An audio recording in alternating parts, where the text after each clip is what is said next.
성경 봉독 누가복음 7장 24절에서 35절까지입니다. 신약 101쪽 정리했습니다. 누가복음 7장 24절에서 35절 제가 우선 읽고 한번 읽으시면 마지막 35절 함께 읽겠습니다. 요한이 보낸 자가 떠난 후에 예수께서 무리에게 요한에 대하여 말씀하시되 너희가 무엇을 보려고 광야에 나갔더니 바람에 흔들리는 갈대냐. 그러면 너희가 무엇을 보려고 나갔더냐. 부드러운 옷 입는 사람이냐. 보라, 화려한 옷을 입고 사치하게 지내는 자는 왕궁에 있느니라. 그러면 너희가 무엇을 보려고 나갔더냐. 선지자냐. 옳다.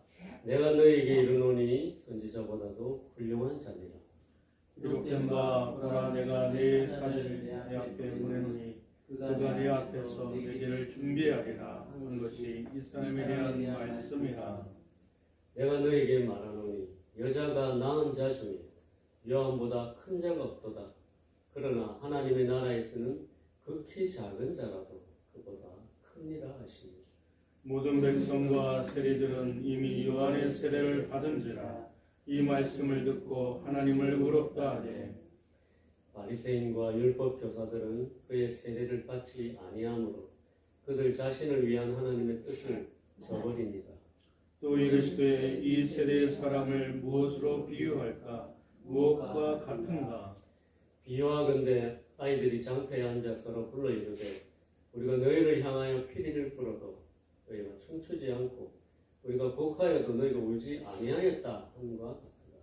세례 요한이 와서 떡도 먹지 아니하며 포도주도 마시지 아니하며 너희 말이 귀신이 들렸다 하더니 인자는 와서 먹고 마시매 너희 말이 보라 먹기를 탐하고 포도주를 즐기는 사람이요 세리와 죄인의 친구로다 하니. 읽겠습니다. 지혜는 자기의 모든 자녀로 인하여 옳다함을 얻느니라. 아멘. 이번이 참 밖에 날씨가 아주 안 좋은데 이렇게 주님 전에 찾아와 주셔서 감사합니다. 늘 주님 안에서 평안하시기를 주님의 이름으로 축원드립니다. 아멘. 오늘 본문 말씀은 세례 요한에 관한 이야기입니다. 제가 늘 이 본문 말씀을 읽을 때면 세례 요한을 칭찬하시는 주님의 말씀을 듣고 공감이 되면서도 왠지 이해가 가지 않는 부분이 있었습니다. 특히 선지자보다 훌륭한 자라는 말씀, 이것이 좀 이해가 안 됩니다. 여자가 낳은 자 중에 요한보다 큰 자가 없다고 하신 이 말씀도 특히 이해가 가지 않았습니다.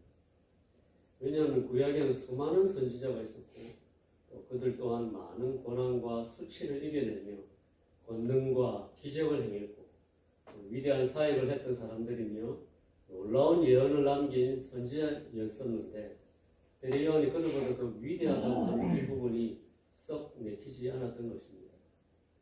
거기다가 여자가 낳은 자 중에 요한보다 큰 자가 없다는 말은 이 세상에 태어났던 사람들 중에 최고라는 말로 생각되어서 더 이해가 가지 않았습니다. 그런데 제가 설교 준비를 위해서 묵상을 하면서 주님께서 세례 요한을 통해서 정말 하고 싶은 말씀이 더 있다는 것을 깨닫고 감사가 되었습니다. 오늘 주님께서 주신 큰 격려의 말씀을 나누면서 함께 은혜를 받는 시간이 되길 주님의 이름으로 축원합니다. 아멘. 예수님은 세례 요한이 어떤 사람인지 24절부터 28절까지 말씀하고 있습니다. 제가 먼저 한 예수님 세례 요한을 어떤 사람이 하시는지 세 가지를 살펴보겠습니다. 첫 번째로 보시면 예수님은 세례 요한이 갈대가 아니라고 하셨습니다. 갈대는 흔하고 하잘것없는 존재입니다. 그리고 약하고 흔들리는 존재입니다. 세상의 여론이나 세상의 유혹에 쉽게 동요하는 그런 존재가 갈대입니다. 그런데 세례 요한이 살던 시대는 물질과 육신의 안락을 위해서 바람 앞에 선 갈대처럼 흔들리는 배도자와 매국노의 시대였습니다. 로마의 권력 앞에서 너무도 쉽게 선한 신념을 포기하고 권력의 앞잡이가 되어서 나라를 팔아먹는 사람들이 넘쳐나던 시대였습니다. 그런 시대에 예수님은 세례 요한이 하나님이 주신 거룩한 소명에 충실하고 뜻을 굽히지 않았던 강직한 사람이라고 칭찬하신 것입니다. 특히 세례 요한은 왕이었던 헤롯이 동생의 아내를 취하자 그 누구도 그의 악행을 말하지 않던 때에도 사람들 중에서 유일하게 왕의 죄를 지적했던 사람이었기 때문에 용기 있는 사람이었습니다. 결국 세례 요한은 처음부터 끝까지 하나님이 주신 말씀을 따라서 신념을 저버리지 않는 사람이라고 칭찬하셨습니다. 두 번째로 예수님은 세례 요한을 부드러운 옷을 입은 사람이 아니라고 하셨습니다. 곱고 감촉이 부드러운 값비싼 옷을 입은 사람들은 다름 아닌 로마 권력에 밀착하여서 살아가던 사람들을 언급한 것이었습니다. 그들은 권력을 등에 업고 사치하며 살던 사람들이었습니다. 그들은 호의호식하며 살았습니다. 그런데 세례 요한이 살던 시대는 로마의 통치 속에서 수탈과 착취로 인해서 대부분의 사람들이 세례 요한처럼 거칠고 값싼 옷을 입고 살았던 시대였습니다. 그러다 보니 그 시대는 빈익빈 부익부의 시대가 되었습니다. 그런 시대에 예수님은 세례 요한을 권력자들에게 아부하거나 그들의 귀에 달콤한 말만 골라 들려주면서 호의호식하는 사람이 아니라 황폐한 곳에서 보잘것없는 음식을 먹으며 어려운 삶을 살았던 사람이라고 칭찬하셨습니다. 특히 세례 요한은 현재 가련한 죄수의 몸이 되어서 감옥에 갇혀 있었던 사람이었습니다. 세례 요한은 결국 세상의 풍조에 휩쓸리지 않고 평생을 세상 물질에 사로잡혀 살아가지 않았다고 칭찬하신 것입니다. 세 번째로 예수님은 세례 요한을 선지자보다 더 나은 사람이라고 하셨습니다. 선지자는 구약에 나오는 사람들로서 하나님의 뜻을 사람들에게 전하던 사람이었습니다. 그런 수많은 구약의 선지자 중에서 세례 요한이 왜 가장 나은 자였는지 제가 궁금했었는데 두 가지를 묵상할 수 있었습니다. 먼저 세례 요한은 구약의 수많은 선지자 중에서 구약 성경이 예언한 선지자였습니다. 이사야서 40장 30절에 외치는 자의 소리여 이르되 너희는 광야에서 여호와의 길을 예비하라 사막에서 우리 하나님의 대로를 평탄하게 하라 라고 예언이 되어 있는데 광야에서 외치는 자는 바로 세례 요한이었던 것입니다. 또한 구약의 마지막 선지서였던 말라기 4장 5절에도 세례 요한의 출현을 예언했습니다. 보라 여호와의 크고 두려운 날이 이르기 전에 내가 선지자 엘리야를 너희에게 보내리니 그가 아버지의 마음을 자녀에게로 돌이키게 하고 자녀들의 마음을 그들의 아버지에게로 돌이키게 하리라 라고 예언한 것입니다. 어떤 선지자도 이처럼 구약 성경에서 예언된 선지자는 없었습니다. 세례 요한은 예수님처럼 구약에서 예언된 선지자였던 것입니다. 그리고 구약의 많은 선지자들이 메시아의 도래를 예언했지만 세례 요한만이 직접 이 땅에 오신 메시아를 보고 증거했고 회개의 세를 통해서 메시아의 첩경을 평탄케 한 유일한 선지자였습니다. 요한복음 1장 29절을 보면 이튿날 요한이 예수께서 자기에게 나오심을 보고 이르되 보라 세상 죄를 지고 가는 하나님의 어린 양이라 라고 증거한 사람이 세례 요한이었습니다. 예수님에게 직접 세례를 베푼 사람도 세례 요한이었습니다. 사람의 몸으로 창조주에게 세례를 베푼 사람은 세례 요한이 유일한 사람이었습니다. 그는 흥하여야 하겠고 나는 쇠하여야 하리라 말하면서 겸손하게 주님의 길을 예비한 후에 조용히 사라졌던 사람도 세례 요한이었습니다. 주님은 그런 세례 요한을 여자가 낳은 자 중에 더 큰 자가 없는 위대한 사람이라고 칭찬하시며 말을 맺으셨습니다. 여자가 낳은 자는 죄로 인해 죽을 수밖에 없는 유한한 인간을 말합니다. 하지만 그런 유한한 인간인 세례 요한이었지만 세례 요한의 생애와 활동은 위대했다고 칭찬하신 것입니다. 지금까지 제가 세 가지 측면에서 예수님이 세례 요한을 칭찬하신 것을 나눠보았습니다. 그런데 저는 여기서 28절에 말씀하셨던 예수님의 말씀을 더 묵상하며 큰 위로를 받았습니다. 함께 말씀을 읽어보겠습니다. 10장 28절 하반절 그러나부터 읽어보겠습니다. 시작. 그러나 하나님의 나라에서는 극히 작은 자라도 그보다 크니라 하시니. 아멘. 세례 요한을 그렇게 칭찬하신 주님께서 마지막에 덧붙여 말씀하신 것은 다름 아닌 하나님 나라의 극히 작은 자였습니다. 앞에서 세례 요한에 관해 언급하신 예수님의 칭찬은 참으로 놀라운 칭찬이었습니다. 그런데 그런 세례 요한보다 더 큰 자가 있다는 것입니다. 하나님 나라에서 극히 작은 자가 누구겠습니까? 바로 우리 그리스도인을 말씀하신 것입니다.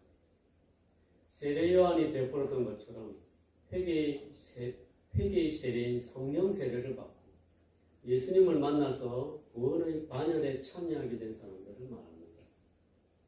예수님의 시대 이후로 주님을 믿고 구원받은 모든 그리스도인을 주님께서는 세례 요한보다 더 높여주신 것입니다. 주님은 지금 세례 요한과 우리 그리스도인을 비교해서 평가하는 말씀이 아닙니다. 우리 그리스도인이 얼마나 하나님 앞에서 귀한 존재인지 강조하고 계신 것입니다. 로마 시대 때 온갖 핍박을 당하며 고통의 세월을 살면서 낙심해 있던 성도들에게 베드로 사도가 보낸 편지에도 보면 이런 격려의 말씀이 나와 있습니다. 베드로전서 2장 19절 10절을 제가 보면 그러나 너희는 택하신 족속이요 왕같은 제사장들이 거룩한 나라에 그의 소유가 된 백성이니 이는 너희를 어두운 데서 불러내어 그의 기이한 빛에 들어가게 하시니에 아름다운 덕을 선포하게 하려 하십니다. 너희가 전에는 백성이 아니더니 이제는 하나님의 백성이요 전에는 긍휼을 얻지 못하였더니 이제는 긍휼을 얻은 자니라. 하나님께 긍휼을 얻는 하나님의 백성이 우리 그리스도인입니다. 위대한 하나님의 자녀가 된 우리 그리스도인입니다. 장차 올 천국과 이 땅을 어떻게 비교할 수 있겠습니까?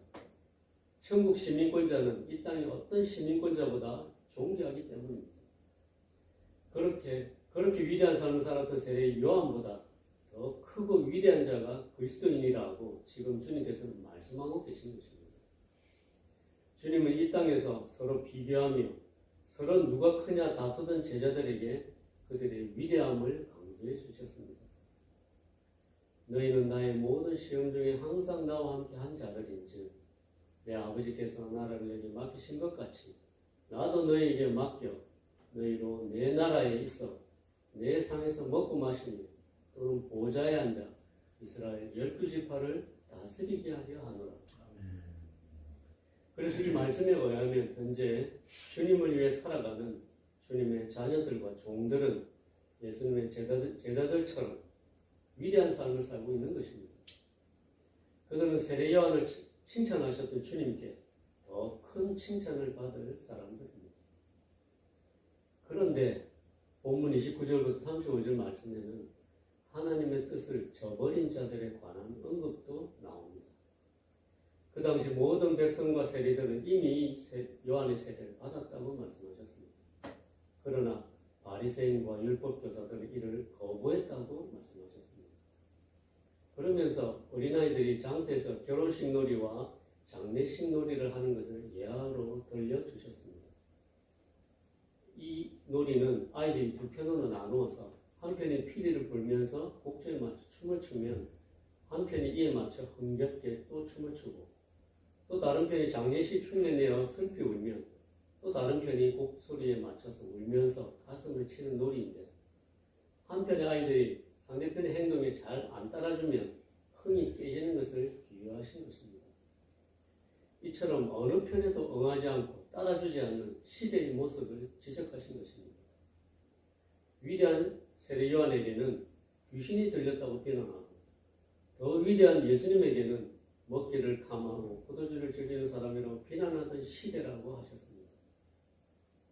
자세히 보시면 참으로 지금 이 시대가 그런 시대가 아니겠습니까? 도무지 복음에 반응하지 않는 요즘 겨울같이 차가운 시대가 되었습니다. 그런데 주님께서 이런 시대를 살아가는 우리 그리스도인에게 다시 한번 격려의 말씀을 주셨습니다. 오늘 본문 35절을 또 한번 읽어보겠습니다. 35절입니다. 시작. 지혜는 자기의 모든 자녀로 인하여 옳다함을 얻느니라. 아멘. 이 지혜의 근본은 바로 예수님이십니다. 그래서 지혜의 자녀는 바로 그리스도인을 말합니다. 비록 이 땅의 사람들은 복음 앞에서 울지도 웃지도 않는 차가운 심령이지만 주님께서는 도무지 반응하지 않는 이런 악한 시대라 하더라도 하나님의 뜻을 저버리지 않고 회개함으로 예수 그리스도를 믿고 그리스도인이 된 우리 성도들의 신앙이 세계 만방에 선포될 것이며 우리의 믿음이 인정받게 될 날이 올 것이라고 격려해 주신 것입니다. 지금도 예수님의 지혜의 자녀가 된 우리 그리스도인들로 말미암아 예수님이 온 땅에 증명되고 있습니다. 우리 그리스도인은 택하신 족속이요 왕같은 제사장들이요 거룩한 나라요 그의 소유가 된 백성입니다. 또한 예수 그리스도를 땅끝까지 증명할 증인입니다. 오직 성령이 너에게 임하시면 너희가 권능을 받고 예루살렘과 온 유대와 사마리아 땅끝까지 이르러 내 증인이 되리라 하신 주님의 말씀이 지금도 성취되고 있습니다. 아멘. 오늘도 내일도 이런 자부심을 가지고 우리가 세례요한보다 더 위대한 일을 행하는 그리스도인이며 언젠가 우리의 믿음이 옳다고 증명될 날이 있을 것을 믿고 살아가시는 저와 성도님들이 되시길 주님의 이름으로 축원드립니다. 아멘. 함께 기도하시겠습니다. 주님, 갈 때와 같지만 그리고 부드러운 옷을 입은 사람들을 부러워하며 살았지만 선지자보다 더 나은 자요 여자가 낳은 자 중에 더 큰 자가 없는 세례 요한보다 더 큰 자라고 격려해 주시니 감사드립니다. 하나님의 말씀을 무시하고 반응하지 않는 참으로 암울한 이 시대에 믿음을 저버리지 않고 지혜의 근본 되신 예수 그리스도를 증거하며 살아가는 하나님의 자녀들이 다 되게 하여 주시옵소서. 아멘. 예수님의 귀하신 이름으로 기도드렸습니다.